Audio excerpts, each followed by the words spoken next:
Hi everyone, welcome back to my channel Gitanjali Story Time with Manipuri. Ngasi di wari ani puzare. Ngasi gi wari sidi strange and bizarre oiba wari ne. Adi pak koi na thengna ba wari na te yam tangna kaya tara ne sigumba angak pathok se thokpagi wari ne. Ahambagi wari sina Ukraine da thokiba wari ni asise Oksana Malaya hana nupi malay angang nupi machama mangona thokimne mase the wild girl hana su khangna bani adoga mayam na kano su haira khangna bani the girl that grew up with dogs ka kind of su haira su khangna bani mase Oksana se ado Oksana sina chahi ahum ga surapada thok tuni thok doga se ado Oksana se chahi kano da November gi tang mari 1983 da poe adoga magi mama mapa sina yam laira ba imung ma da poe mase adoga mapa sina pura alcoholic oiraga yuda like churaga leiba imung amada poe ado mama mapa se yamna khangde khana chaina badaira kai ginu khangde mai phajana di hydre mama sidi magi biological mother haitare Oksana gi sidi ma po oba matungda ma se kan tokhre mayum da dagi thokre hai chatkhre hai mayum da leitre aduga Oksana gi mapa sina step mother ama lauraga moisi leiraga imung si yamna jugot am chadre ba hidi angang jingjina kai dawri khole kai yeng da ba dagi macha su yame magi machimana Oksana gi machimana su nupa magi mayamba manang nupi su leimale duga Oksana pokpa matamda mapasina nupa pokning ba duga Oksana se pokpagi penda ba khotta ba duna thawai sa sabida ba haitare ne adu maina tawbiraga leire ada Oksana sina chahi ahumga surapa size da nongma ayingba winter Ukraine haisine dugi ayinggarba matamada mase mapasna yu ngaobagi kano sida haidi maigi state haitare ne drunken state ta kaudana yumdagi mase lock toro thambiraba ahingje ada ahingdo untaraga ingbasida ngasagi Oksana da chahi ahum da ngari mina maji na mayum na thong then bodu ju loina mak yu ngauraga loin leiramni thong ju hangbi dare adai mase tawbam khangdana kwaidagi lumdo ko jaga ma masu thire mioi birne bogi survival gi kano lai ma gi primal kano ni dana primal instinct ne survival haise ada mana survival gi thirapada karamai na karai da asaba khaidi warmth kaida phangni na thirapasida hujiki imung jigi moigi manakta hui neighbor male neighbor se hui mayam loi basigi hui gi leibham haitare canal na kawi ko asijai sida masina changbasida surprisingly hui singduna zu ma se accept tawraga nungdang do ma hui singduga ma se leminaraga nongala kanda ma se dum yumda dum changdre hui singduga dum leminareba adagi Oksana gi ma pa na zu they don't realize or natraga machanupi masmaina mangare haina khangda brantraga macha yam bagi khangdraba or thawasa da bagi maybe side leiramba ai khole na khallaga hanai tuna yendraga Oksana se adugi kanu da hui duga chahi manga lemina doine leibase mana chahi ahum surapadaina chahi nipan boki manung se mase hui do mase hui jiki family jiki magi pack koina moi se leirani aduga hojiki hui singjina su mase family moi part of the family ne na moi mase accept tawraga leidoine adagi Oksana se do koine leirapadagi mase hui gi matau to ba hora ani khoi gi ngawa ngang bagi mahuta hui dongna kowa adagi khuru kullaga khoi kanwa se khuru kullaga hui dongna chatpada all fours haitare ne fours da makhong na kana tawraga chatpa adagi raw meat chaba adagi hui dongna tumba khotba admaina adum tawraga leire adagi ma ngasai kano chatpa hairaktre wa ngang ba su kem yaudre hui dugi mataw adum tom leire maje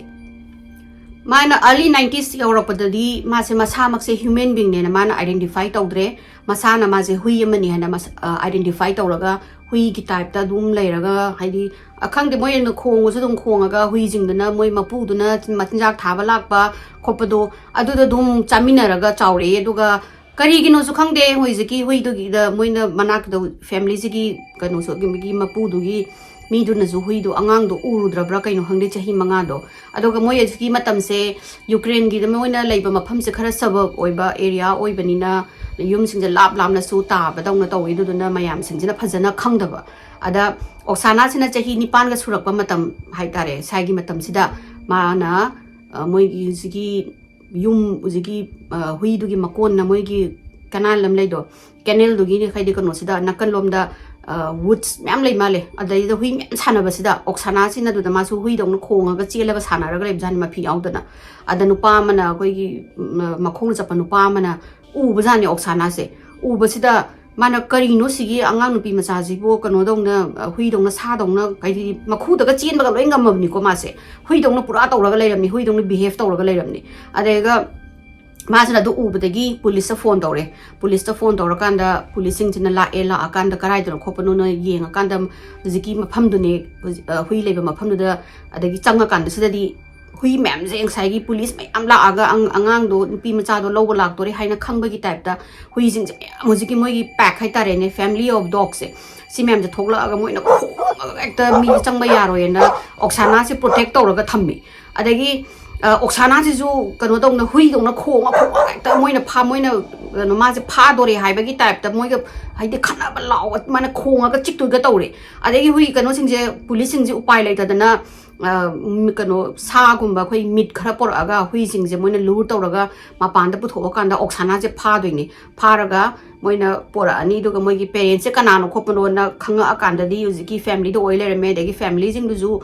police na do moi gi kano pi male do moi do book taw na khotana tawre do moi makha tab di ai su yaudre hade wari da su moi gi da pau do su yaudre do ga internet ta pap do su phangre dagi oksana se pore hospital da pora akan sida मासे doctor सिंजिना check तौबसिदा everything was fine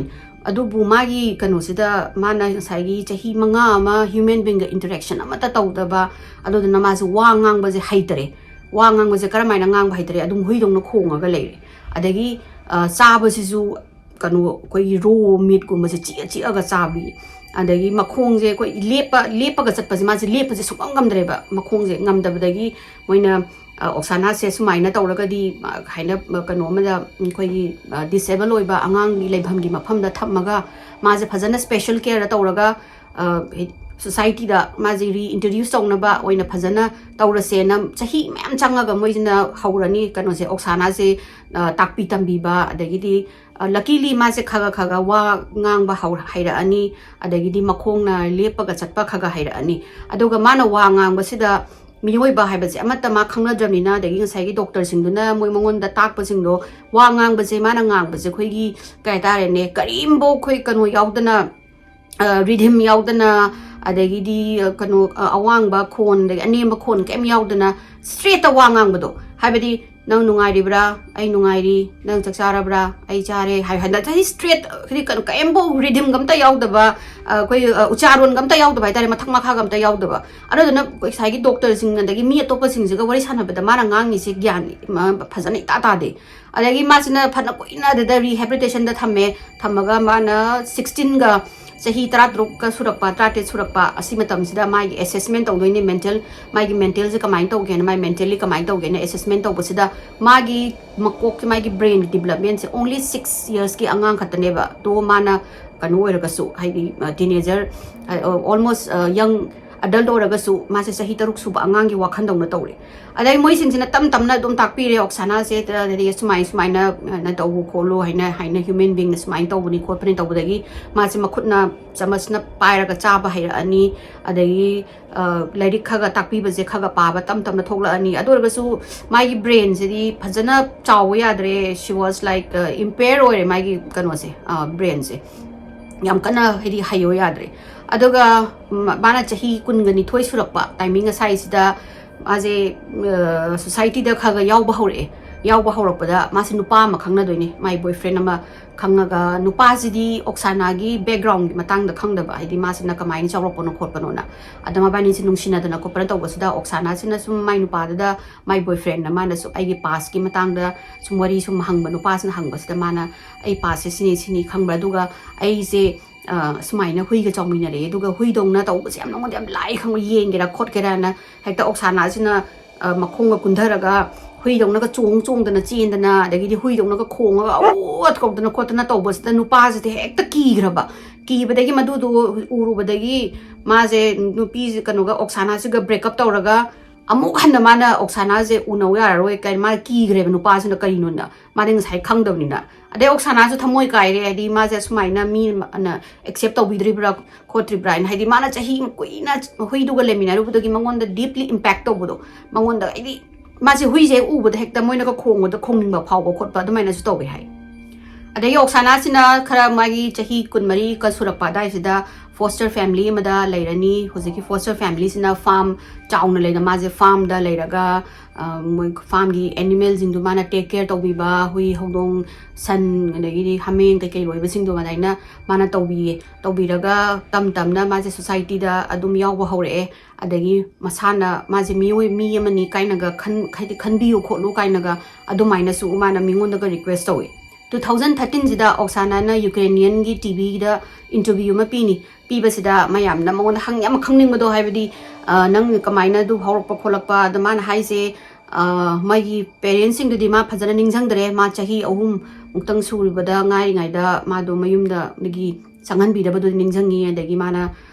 ing badu da warm pam badagi hui manak sing du changmani khotpani da mana ma hai huji padi man haise ma human being when a treat to view aduga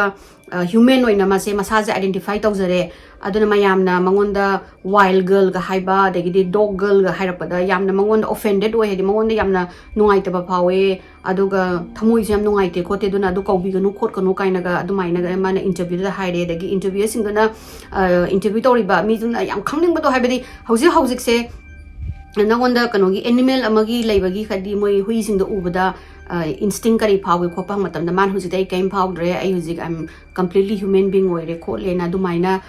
mana interview pi magi goal se huji magi life da magi goal se my brother sing duna toina la aga ma una ba aduga ma pa du di ma haidre aduga magi biological mother se ma thi gani na kana hairi adu hopefully khangde huji ti phangabra phangdabra aisu yeng bani phanayam ado fazana kano tawdre haidi yaudre aduduna I don't know mana my biological mother do phangbra phangdabra dudi ado ai my video mana hoidong na tawbo khopagi video se simati ang khapsaramge. For 6 years her closest companions were dogs. As she demonstrates 11 years later, her actions mimicked those of her carers. For 2 centuries, wild children have... The case of Oksana Malaya is a key illustration of these issues. The facts behind her story are few. Nonetheless, Oksana and other children like her have lessons for human development. A concerned neighbor finally reported Oksana's case to the authorities when the girl was 8. By then, the effects of her time with dogs had had serious consequences for Oksana's development. The purpose of speaking, well, she didn't think it was necessary to speak at all. Такие вот привычки при ощущении воды, вот она. Ну вот я уже говорил. Children can copy. Rehabilitating feral children is fraught with unknowns.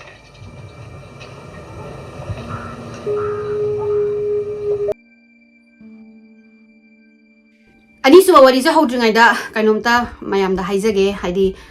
mayam na wari se taraba matungda question yam angonda hangakpa yawe adi especially na hamuki na Travis Walter gi UFO na madu kano togibagi haina abduct togibagi do aduda kano se nsagi fruit angang malipa nupa ahum do adudo karai chakhare khokre do yaudri kai gino kokino yam hange ado aisu moina internet gi thiraga adagi aina moigi pauda khabar da hapa internet yauba adu khaktang aina isu adu paraga aduna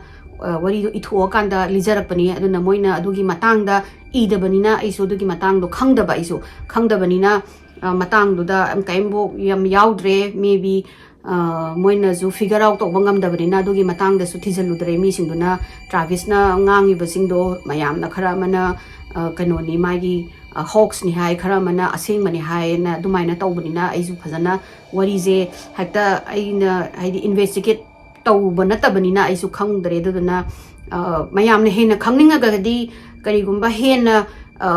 wari sigi matang da hena thiganinga gadi internet adum miam changbiyo duga Travis Walter thiro duga 3 jacket man and Travis Walter aduda moi dum kai yawge dum mayam adum pabiba dum yagani aduga aina yengba matamda khangi se khara mana hai moido kanano khangre mystery ni hai khara mana alien do rangani hai adai khara mana area 51 dagi government gi secret service dagi lakpani hai aduduna मोगी details होइना यावदबनिना अदगी police तुना जो मोई अहुमदो उहोगदबनिना मोगी दो कनानो हाइबा मोगी identity combo मोगी खंगोगदबनिना वारी कनोदा खबर दसु यावद्रे पाउ दसु यावद्रे अदगी आइना वीडियो मैम चेक आउट तौदसु यावद्रे अदो मैम वरो बिबया दे कईगुंबा मैम न वारी से कंप्लीट ओइदे खोते काइना का हाइरे दो आइना कंप्लीट ओइनिंगदबगी नते मोइना आइना लीरिबा वारी से वारी ओइना नते माइदे थोखिबा फैक्ट तो अदुदो खबरदा पाउदा इंटरनेट ता यावबा अदुसिंदो आइना पुजारपने अदुना मैम न हेना कईगुंबा खंगनिंगगदी इंटरनेट दुम मैम न थीबी मतमदा लोइना थोलकनी ना सि हाइजनिंगी अनीसुबा वरीसना अर्सला अमसुंग सबीना एरिक्सन हाइबगी वरीनी मोयनीगी आइडेंटिकल ट्विन अमगी वरीने सिगी वरीसे मैडनेस ऑफ टू हाइरसु खंगनबनी अदगी ट्विन मैडनेस काय हारगसु खंगनै अदो सबीनागा अर्सलागा से आइडेंटिकल ट्विन नि मोयनीसना नवंबर गी तांग अहुम 1967 दा पोए स्वीडन दा आइडेंटिकल ट्विन से कई मसक चमनबा pheibok हाइतारे अदुने अदुगा मागी मचे अमा लई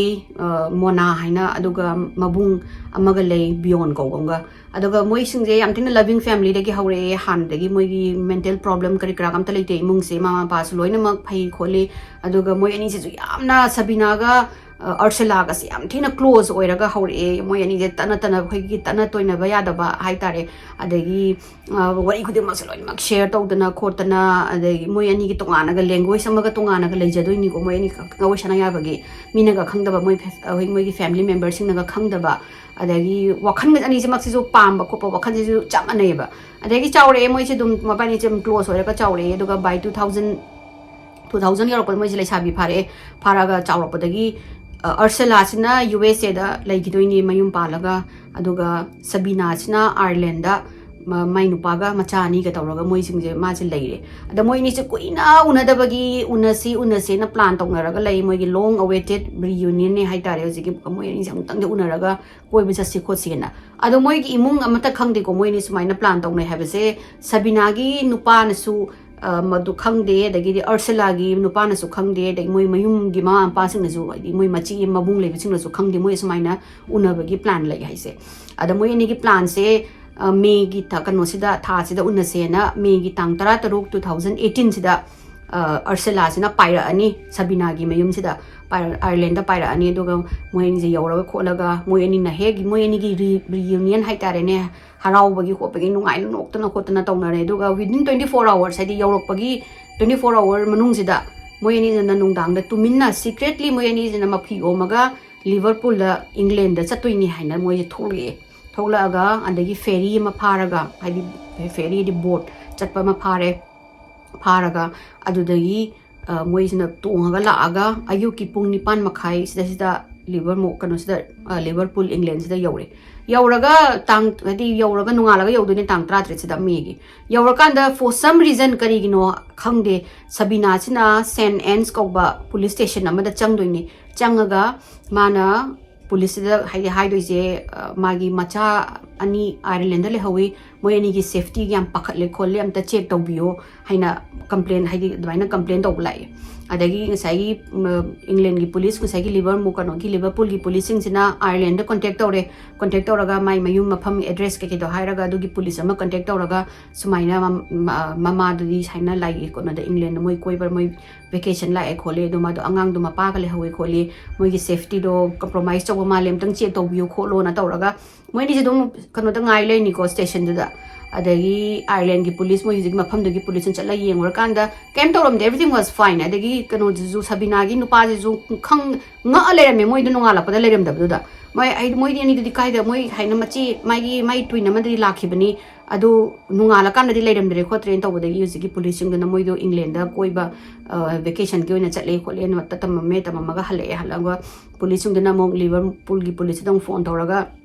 कैम तौते खोते ना हाइरे अदे मो मुसिकी लिवरपूल कनपुल की पुलिस ना मो सबीना दा हाइरे कैम तौदे हाइ मा दो अंगांग जिंग दो मपा दो गदुम लै खोले दो नोइ युम दा हाइरम दबरा खोतबरा मोइ नोइ हाइना चखी खोत की दो खंग दा लेरमे कोले इन तौरम दगी मोइ नि जो कैम खुमद्रगा फरे दुदी हाइरगा थोकले पुलिस स्टेशन दगी थोकलागा मोइ नि जे कार केदी थोकलागा बस फाबगी ने मखोंग दुम चखरे चखरगा दगी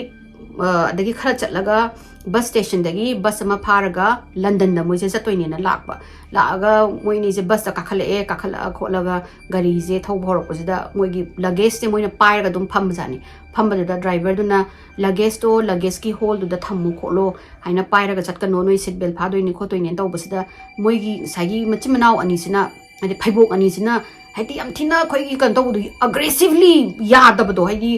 thamba yaro kainaga haidi kan khoi po se yaro ka haraga mathabak ta ka swaina moi gi kan sing luggage sing consult laga leigre ni adagi ma sai gi bus driver sina hai jin noi da luggage holder thamdraga di atu chauba luggage to noina pairaga chatpa hai do noi gi da na te noi da topa tongi ba passenger sing ji da ju aswengam tho adi moi du da na thomba nan ba khot pa yaw ko ni thammu hai bise yadre ba moi ni sina chung yaro in tawla nga amma jina ma sa nungai rak tri ma sangam drina tawnare ene moi ganu se twins ani je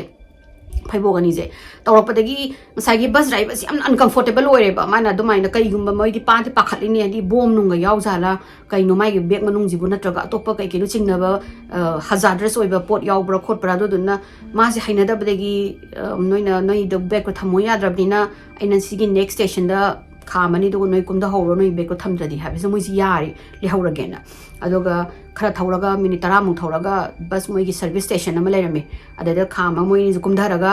mu kakhala ke tawbasida bus driver sina noi gi napoto luggage hole sida thamdraga di noi kakhalak ba yaroi tawdagi moi se dum maning halaga le hawre moi luggage se pairaga adoga sagi bus driver duna police phone tawraga aina sigi kano sida service station sida no nupi ani thamambane moi ani do yamtina weird oi adoga luggage to the kaino ma yarom dong male ado amtang noi amtang check to biyo yamna suspicious oi moi gi behavior do adoga kano to wi khole hedi khara kan to male kitang kano mentally kitang ju problem nei ba male khole amtang ying biyo kholo na adumaina hairamaga hojiki police moi gi service station sida police ama lerambadagi police na phare na hairaga mana chatlaga machimanaw se lepaga lerame sorong mapan sida lepa lerambadagi sai police na changa kanda e noi sta kadoino lepino kholino do doino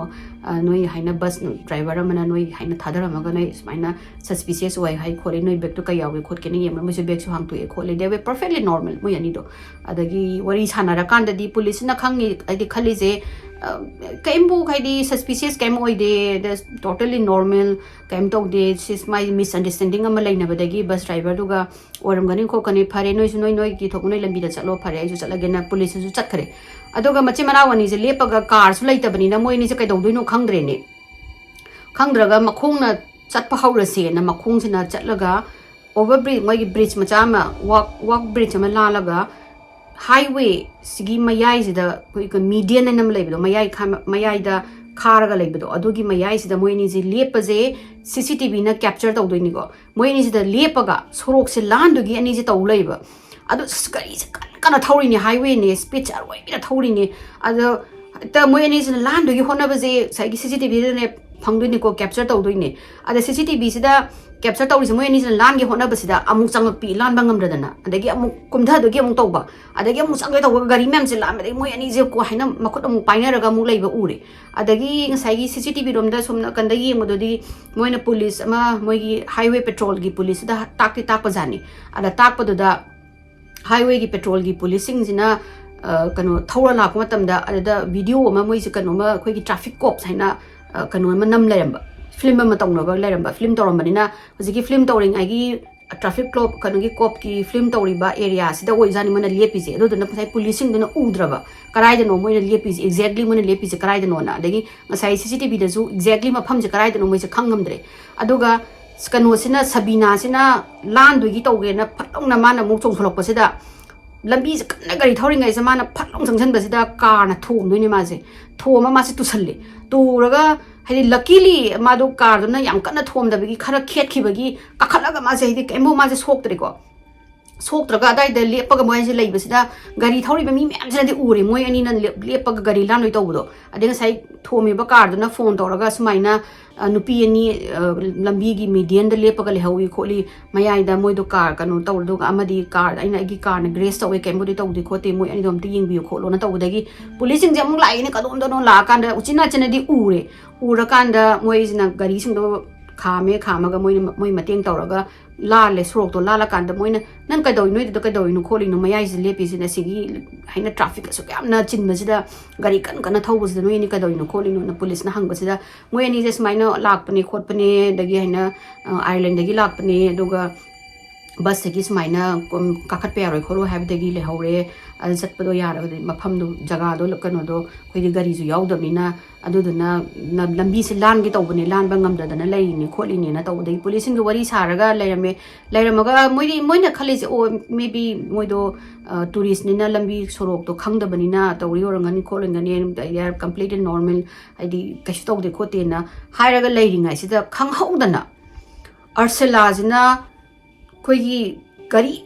थौरी लंबी से चोंजनगिदोइनेबा माना चोंजनगिबा police अमगा नकंद लेपिसना फानाबा होनाबसिदा मागी jacket ओइना फारगा jacket तो पाहौरगा मासे गाड़ी मनुंग चोंजनग्रगा truck चौम लागा मासे थोमदोइने थोमगा अर्सेलाजे foot कुनमुक पाइरा तारे मासे तारगा पुलिस सिंजे ngasai kadawrino haibagi understand tawgena khotnaringaisida sabinasina amuk चेंजन लगे हाइदी कनो से ट्रैफिक सिदा चेंजन के तौबसिदा मोइसे मादी फारगा लेंगाइ सिदा सबीना सिना लाउरतो इजे कनो हारक्तोइनिको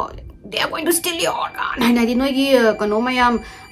organ मयाम मोइना हुरान दोरे ना लाउरगा हौरक्तोइनि अदगी पुलिस सिंगिना मोइगी ट्रैफिक सिंदो खामगा चेंजले मोइना हाना चेंजलकांदा कसैगी अर्सेलाजिना कदि चेंजलका मासे तारगा लेरमे दोगा माइ मखोंग अनि मक्ति अर्सेलाजे मागी अर्सेलागी हाइदि मोइना पाइरगा कदोइना कनो तौब्रा मासे हिंगिब्रा खोला येंगाइसिदा सबीनाजिना साइ पुलिसना पाइरमबदो मखुचेना लथोखरगा अमु कनोदो मु पाइसनग्रबा मु ट्रैफिक जैदा हाइ कार मैम थौरैदुदा पाइसनगिबदगी कार अमना मासे थोमदोइने थोमगा मासे ताइ मासु ngahak तारगा माबुदी कनो तौ माले हाइदि ngahak ज्ञान मांगागा मादि ज्ञान तादना द तारगा लैरे गाड़ी सिंजो लोइना मखामदना खोतना लोइन तौरे दगी मोइना गाड़ी मैम जे लोइन तौर divert तौरे my ma'am J ngaikho ko emergency thoe khole na dagi di paramedic kaure khole moi doctor ka ambulance ka kaudana khotana taure adaga Ursula gi manak se changbasida Ursula ji di gyan de tarame do makhong ani mak ti aga lairamnina aduga hamaina hagul akanda nang kano tau kono hagul kan ma hagul ga chin doi tauba tobusida police singa da sai paramedic lai sing na pharaga he noi ngai khong nang hagul kono nang chita gari achobom na thomine you should be lucky you are alive nang thorok kono tabu ta mana khatna dana hai hagul aga ma gina chin dugi makhong ti ba mana chin dugi ne ko ma na ba am ta khangdreba to ka he angau bidongna ma khoi gi sai police da dagi di paramedics the machin ga thi dana dagi di matin ga sichen dana to da phana ba puna ba ngamdri moi literally moi jina ne pharaga kan taw doine ma je moi gi kan sida sai ambulance ki kan hipna ba da फादोइनि को पुरा मोइसे माजे strap तौरा पुरक तोइने पुरा चंगा यें कांदा सबीना से ज्ञान तारमदरे दगी मोइना अदुसु पुखलगा नकन द सोरोक नकन सिदा अमुक थम्मगा कनो मोइना साइन मोइन फर्स्ट एड पिदोगी तौरिना सिदा सबीना से ज्ञान तारगा सबीना जे हगुली ने मादी केम तौरमदरे मखुम कुटेक पखोप केम यावमदरे सबीना जे हगुलगा अमुक चीन दे यम तौ माजे अमुक आइगे organ हुरान दोरे हायरगा माई कनो लंग्स किडनी करी करा हुरान दोरे तौरगा चीन बजे पुलिस न पी मना फाबसिदा मासु पुलिस गा तखनरगा हगुलगा माने त पुलिस न पीस द किन्न त सुबने ममाइ सिदा पुलिस न पीदो लोंग तादोइनि माने किन्न सुबसिदा सबीना ना पुलिस किन थिलमगा होतना कनो दं चीन गरे ने सोरोक्सिदा चीन गे पुलिस सिंगे मु पैरामेडिक मैम ने पुलिस मैम ने मोइ सिंगे तानदोइने माइ मतुंग तानरगा माजे सराउंड तौरगा लैबसिदा माने एकदम खुख हाइदि लाओ आइना tek changakpa minge aina edi phuna doini ka aina maga haina khutumani ga je mai fish ani ga thangkalaga leibe police sing na changa nam phuda phar kanda hifalla kanda ma je handcuff tawraga pusale pora kanda oi huji kim ka no je pheibok ani je doctor da pukhalani Ursula di airlift tawraga madi makhong roti ebanina airlift tawraga hospital da admit tawraga Sabina जो पूरा ला आनी कनो सिदा होजिकी hospital से पूरा ला आनी दुगा Sabina ती काइमबो तौरमदरे मखुंग काइमबो टेक पखोप याउदे दुगा हॉस्पिटल दे यौरा कान सिदा मादी पूरा खोइगी ngसाई अंगाउ कनो तौबा साई क्रेजी ओइबा कनो तारेने सोनो सुबो तौरमदो काइम तौरदनि दे परफेक्टली नॉर्मल ओरनी वरी सानाबा फजना ज्ञान ताना सानारानी खोलनी अदगी माना नंग काइमबो तौदरे खोत्रेना अदि हॉस्पिटल दे रिलीज तौरागा पुलिस ना माजे मु स्टेशन दा पूरा लागा बुक तौरनी आइदि कनो तौबगी साइमाना पुलिस ऑफिसर दा kinna surubado adudogi police ta kano tawena assault tawena nongmagi numit ama custody da nungdang duma leiba haina mase dumaina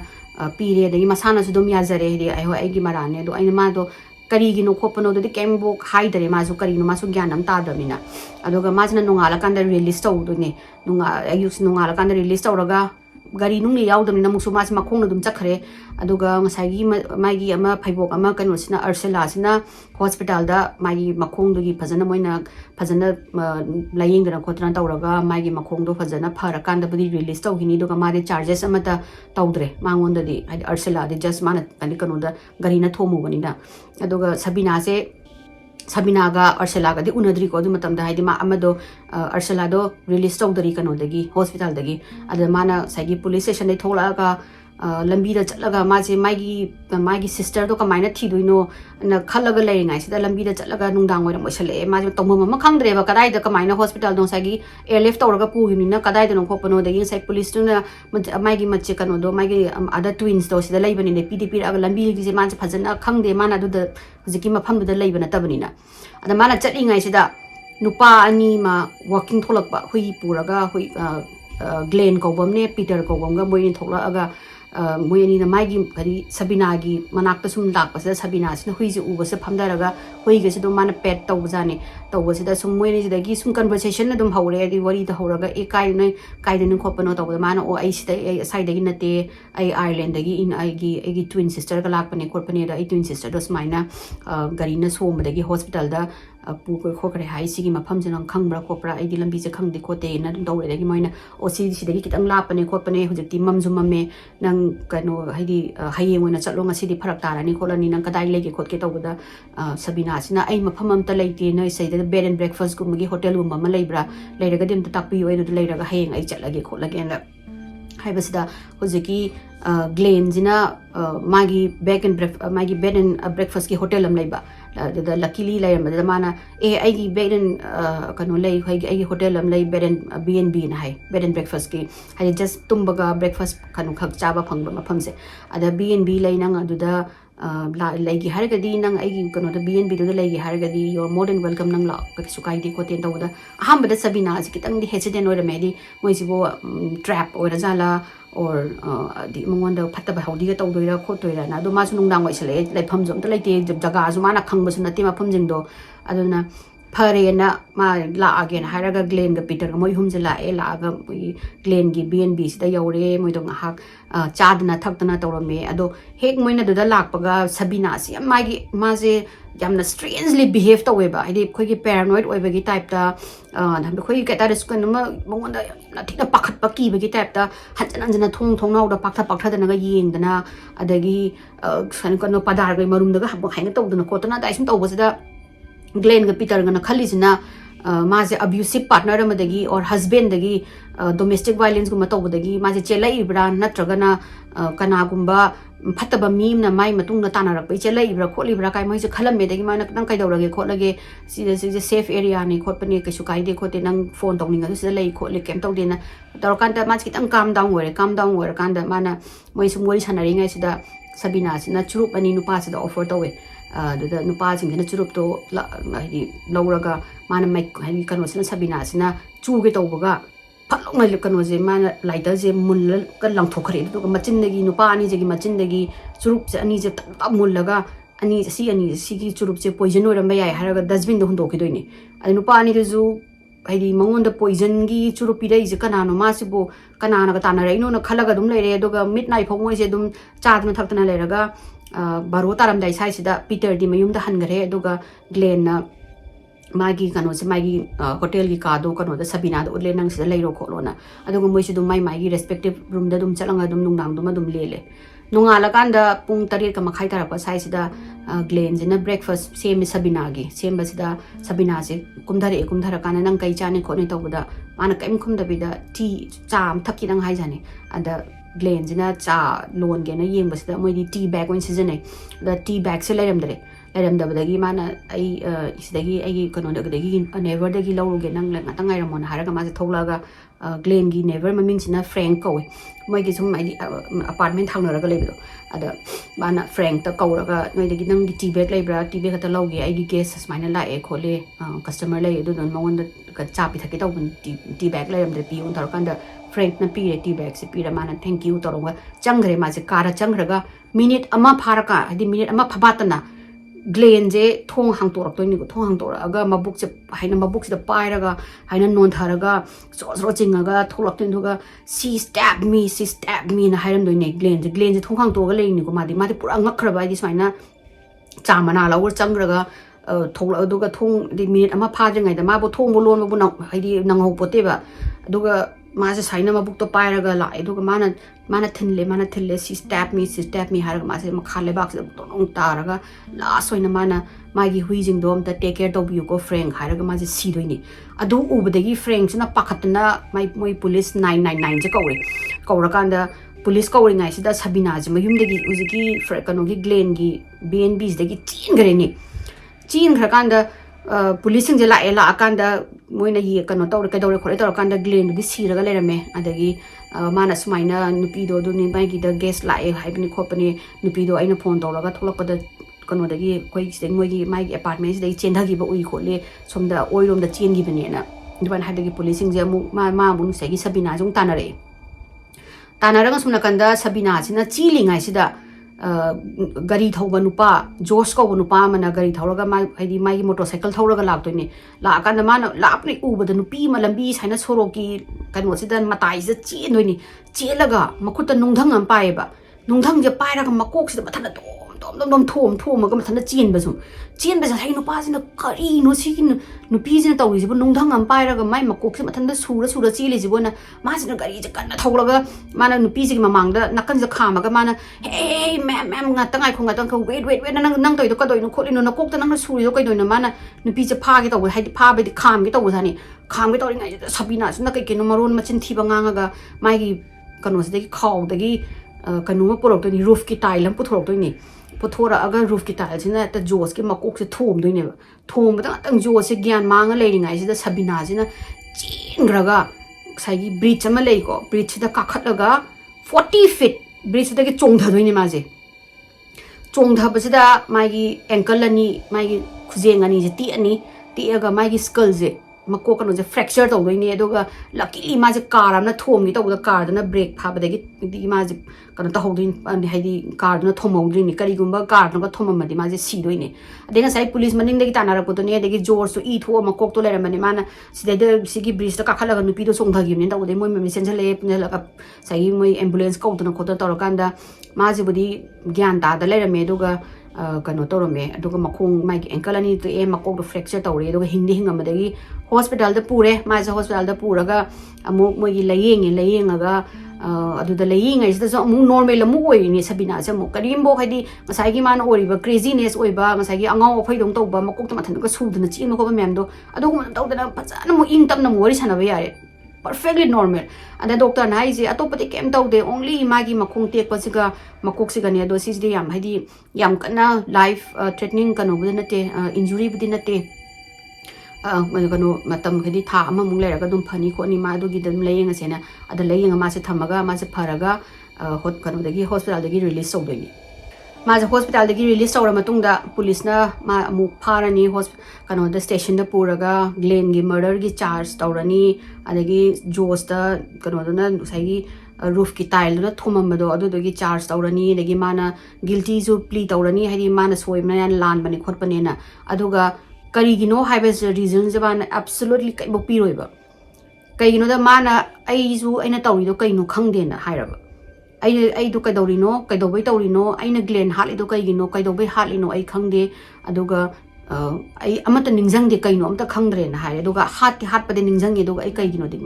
maram khangdre chini adagi moi jing je ma do mai defense lawyer mai defense team mai lawyer gi team jina kano tawrani psychologist kauraga evaluate tawra kan sida mana adugi matam da kari no ma suffer tawrameba anaba ma sigi anaba gi maming je folie adu kawi condition nama sigi condition maming je folie adu kawi folie adu se kaino haibada madness of two hai angau mi ani gi ngau ba haina adudo sije anambana identical twins ta anamba lona thokali ama hadi twin amana psychotic break la akanda automatically uziki I think sagi psychotic break chudaba hadi crack chudaba magi twins amase sida sigi craziness se transfer tawdoini transfer tawraga aduda moi asigi kanojina transfer tawra matungda amazina kadorino karigino de khangoi ama kanodon mai hadi transfer tawnarabanina khangdabida crazy oina angao boina acting tawba mongonda paranoid oiba hallucinate tawba adugumba tawba anaba makhana ma oile me sije folie adu harise sije yam kana scientist mayamna proof tawba condition ne hai and only happens in identical twins kadang hai de masak samanaba pheibok hai tare ne moi sida yam thokal le hai ado lak hadi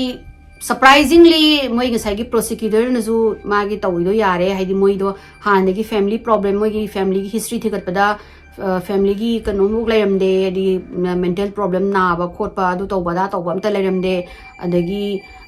kano moi na lak matam da su dum gyan tana dum lai ni ferry da tonga lak pa da su kem tawde just moi ngasai gi lamano budu lak pa da aduga hadi twin ani du gi marakta amada psychotic break lak pa haitare ne lak pa da transfer tawbani khotpani na moisu yare yaraga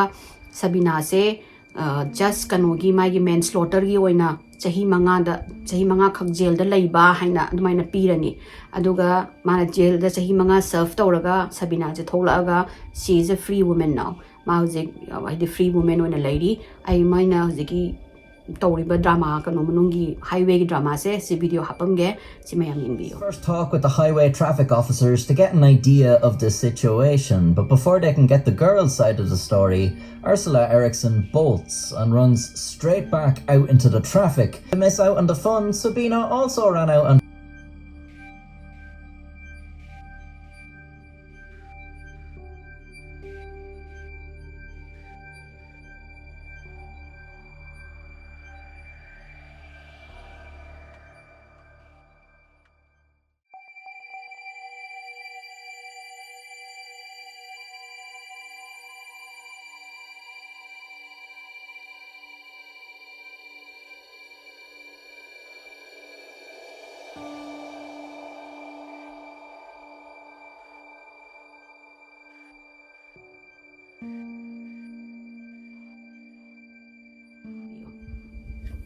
अरे ma'am worry से size lotion जरगे